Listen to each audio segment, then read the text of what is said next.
starting the video with a new unit that is ionic bond। इस chapter को आपने पहले भी पढ़ रखा होगा, तो आज हम इसमें क्या खास पढ़ेंगे। आयनिक बॉन्ड आज तो हम थोड़ा इंट्रोडक्शन पढ़ेंगे आयनिक बॉन्ड के बारे में, पर इस चैप्टर में कुछ और बातें हैं, जैसे कि बॉन्ड हेबर साइकिल है, उसमें आप एक दो मेथड समझते हैं, एक तो कैलकुलेशन मेथड और एक जो प्रीवियस मेथड हमें जो पता है। ओके, और इसमें आप डायपोल मोमेंट के बारे में पढ़ेंगे, पोलराइजेशन के बारे में पढ़ेंगे और फजान्स रूल के बारे में पढ़ेंगे and further so on. Start करते हैं इस यूनिट को। ये यूनिट छोटी नहीं है, काफ़ी बड़ी यूनिट है, इसको अच्छे तरीके से पढ़ेंगे, ठीक है। तो स्टार्ट करते हैं। There are 3 types of bonds. हमें पता है 3 तरीके के बॉन्ड्स होते हैं, ionic bond, covalent bond and coordinate bond. Ionic bond वो होते हैं जिनमें इलेक्ट्रॉन्स का ट्रांसफ़र होता है। ओके, जैसे कि कोई सोडियम है और क्लोरीन है, मान लीजिए सोडियम और क्लोरीन है आपके पास, तो सोडियम के पास इलेक्ट्रॉन है आउटर मोस्ट शेल में 1, क्लोरीन के पास आउटर मोस्ट शेल में है 7 electrons. these cross represents 7 electrons of chlorine. अब इसकी आउटर मोस्ट शेल में, अब इसको ज़्यादा स्टेबल होने के लिए अपनी आउटर मोस्ट शेल में 8 इलेक्ट्रॉन्स चाहिए, इसको भी 8 इलेक्ट्रॉन्स चाहिए। इसका एक जो एक्स्ट्रा है उसको अगर ये इधर दे दे तो इसके पास बचेंगे कितने, 8 इलेक्ट्रॉन्स, जो कि उसकी सेकंड ऑर्बिट में, जो पीछे वाली ऑर्बिट है उसमें ऑलरेडी होंगे, और इसकी आउटर मोस्ट ऑर्बिट में कितने हो जाएंगे, 8। दोनों की वैलेंसी फुलफिल, और ये क्या बना लेंगे, एक NaCl कंपाउंड। और ये जो NaCl कंपाउंड होगा वो क्या होगा, इलेक्ट्रोस्टैटिक फोर्स से बाइंड अप होगा और ये आयनिक बॉन्ड कहलाया जाएगा। Is that clear. Then covalent bond. Covalent bond क्या होता है, जिसमें शेयरिंग होती है इलेक्ट्रॉन्स की। जैसे कि हम इसमें एग्जांपल ले लें हाइड्रोजन एंड हाइड्रोजन का। हाइड्रोजन के पास भी 1 इलेक्ट्रॉन और इस वाले हाइड्रोजन के पास भी 1 इलेक्ट्रॉन। इनकी नीचे वाले ऑर्बिट के पास ऑलरेडी 2 इलेक्ट्रॉन। तो या तो इन दोनों में से दोनों ही अपने अपने इलेक्ट्रॉन्स को डोनेट कर दें, या तो दोनों ही गेन कर लें, और ऐसा होना इम्पॉसिबल है। तो ये क्या करते हैं, शेयरिंग करते हैं। शेयरिंग किस तरीके से करते हैं, इसका 1 इलेक्ट्रॉन, इसका 1 इलेक्ट्रॉन और ये। अब ये शेयरिंग कर लेगा तो इसके पास भी 2 इलेक्ट्रॉन हो गए, एंड ये शेयरिंग कर लेगा तो इसके पास भी 2 इलेक्ट्रॉन हो गए, दोनों की वैलेंसी फुलफिल। और इस टाइप के बॉन्ड को हम कोवलेंट बॉन्ड कहते हैं। The third bond comes to be, this is coordinate bond. इसमें क्या होता है, ये एक तरीके का कोवलेंट बॉन्ड होता है, पर इसमें जो शेयर्ड पेयर ऑफ इलेक्ट्रॉन होता है, वो जो ज़्यादा इलेक्ट्रोनेगेटिव एलिमेंट होता है वो अपनी तरफ फोर्सफुली ले लेता है। इसका एक एग्जाम्पल जो बहुत फेमस है वो है HCl। इसके पास कितना, 1 इलेक्ट्रॉन, इसके पास कितने, 7 electron, as I have told you earlier. अब क्या करना चाहिए इनको, अब ये तो ना तो दे सकता हाइड्रोजन, क्योंकि इसके पास ऑलरेडी 1 इलेक्ट्रॉन है, दे देगा तो अनस्टेबल हो जाएगा। एटलीस्ट 2 इलेक्ट्रॉन तो होने चाहिए हाइड्रोजन को स्टेबल होने के लिए। अब क्लोरीन को तो भाई चाहिए, एक हाइड्रोजन चाहिए ही चाहिए।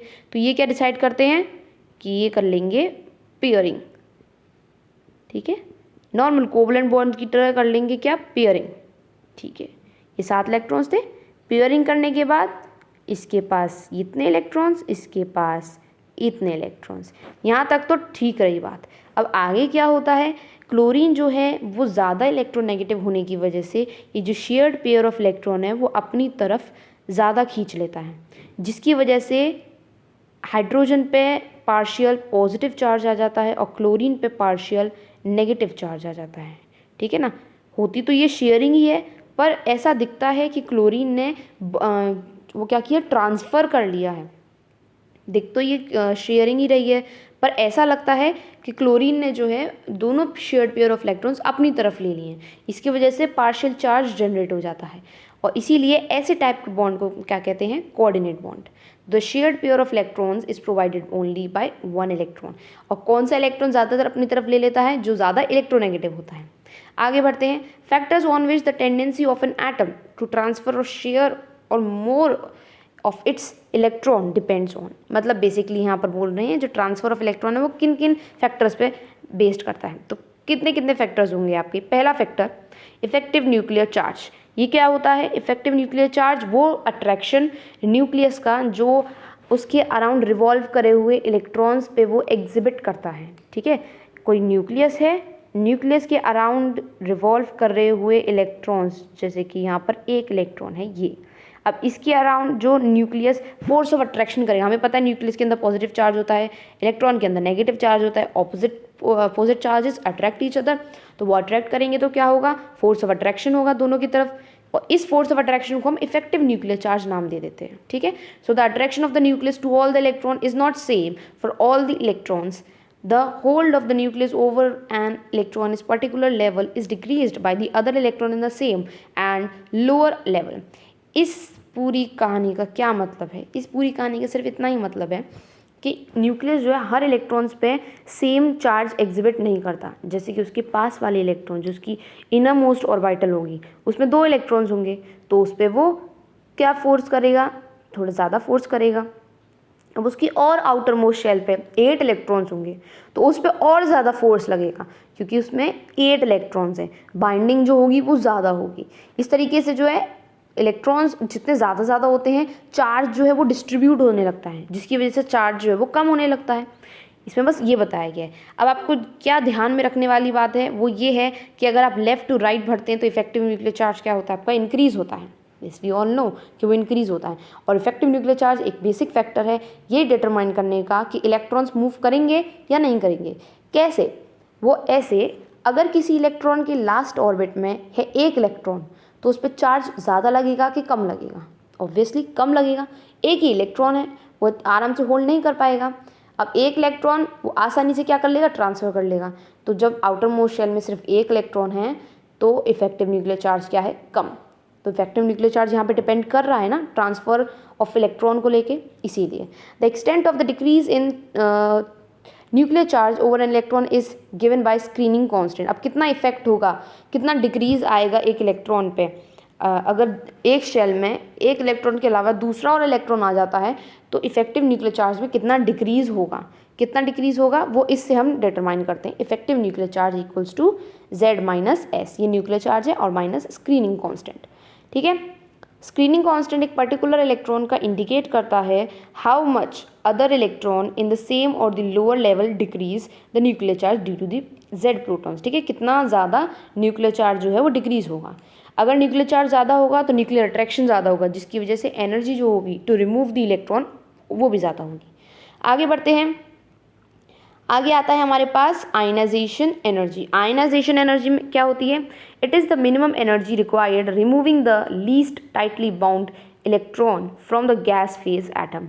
मतलब कि कोई एटम में से जो लीस्ट टाइटली बाउंड इलेक्ट्रॉन होता है उसको कितनी आसानी से, कितनी मिनिमम एनर्जी देने पे वो निकल जाएगा या वो ट्रांसफ़र के लिए कैपेबल होगा, उसको आयनाइजेशन एनर्जी कहेंगे, ठीक है। Minimum energy required for removing the least tightly bound electron. Next आगे बढ़ते हैं हम। यूनिट क्या है इसकी यूनिट है किलोजूल पर मोल।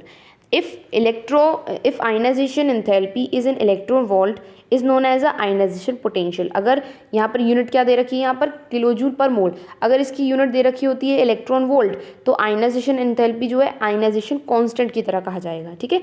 और 1 इलेक्ट्रॉन वोल्ट कितना होता है, 96.5 किलोजूल पर मोल। और charge on 1 electron 1.6 × 10⁻⁻19। A quick review जो आपको पहले अपने क्लासेस में ऑलरेडी पढ़ रखा होगा, ओके।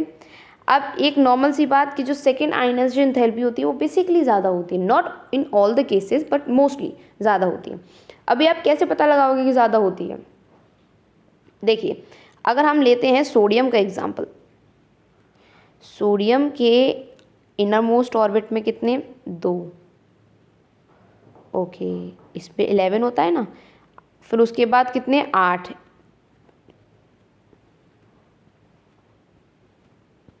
ओके, कितने हो गए, अभी 10 हो गए। अब 11 होता है इसका एटॉमिक नंबर, इसकी वजह से आउटर मोस्ट शेल में एक और होगा, ठीक है, एक और इलेक्ट्रॉन होना चाहिए यहाँ पर, ये मिल गया।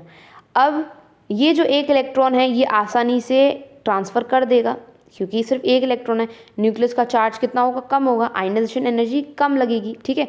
अब जब इसने 1 इलेक्ट्रॉन का ट्रांसफ़र कर दिया तो 1 इलेक्ट्रॉन का ट्रांसफ़र करने के बाद ये वाली शेल गायब, ठीक है ना, ये वाली ऑर्बिट जो है वो गायब होगी।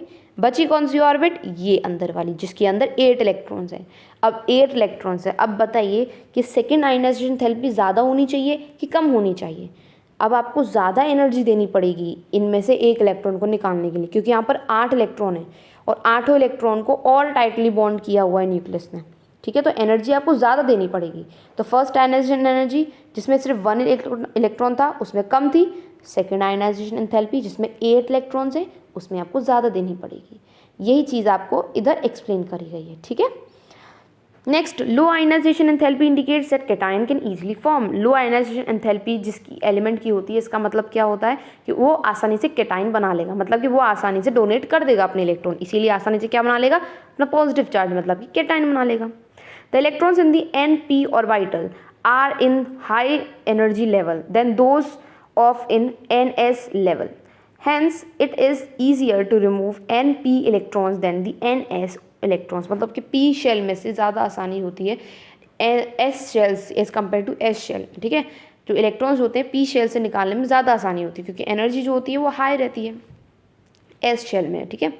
नाउ ग्रुप के अकॉर्डिंग अगर हम जाते हैं तो एटॉमिक रेडिया क्या करता है, इंक्रीज करता है, ठीक है। अलोंग अ ग्रुप क्या करता है, एटॉमिक रेडिया इंक्रीज, और आयनाइजेशन एंथैल्पी उसकी जस्ट इन्वर्सली प्रोपोर्शनल होती है तो वो होती है डिक्रीज। इन पीरियड्स अगर हम जाते हैं तो एटॉमिक रेडिया होता है डिक्रीज और आयनाइजेशन एंथैल्पी क्या होती है आपकी, इंक्रीज। आयनाइजेशन एंथैल्पी जो होती है वो स्टेबिलिटी के डायरेक्टली प्रोपोर्शनल है। अगर आयनाइजेशन एंथैल्पी ज़्यादा तो स्टेबिलिटी भी ज़्यादा। ओके, आज की वीडियो के लिए हम ये 2 टॉपिक ही कवर करते हैं। नेक्स्ट वीडियो में हम इलेक्ट्रॉन एफिनिटी और electron gain enthalpy electronegativity cover करेंगे, ठीक है। So this is all for today's video. Thank you for watching this video.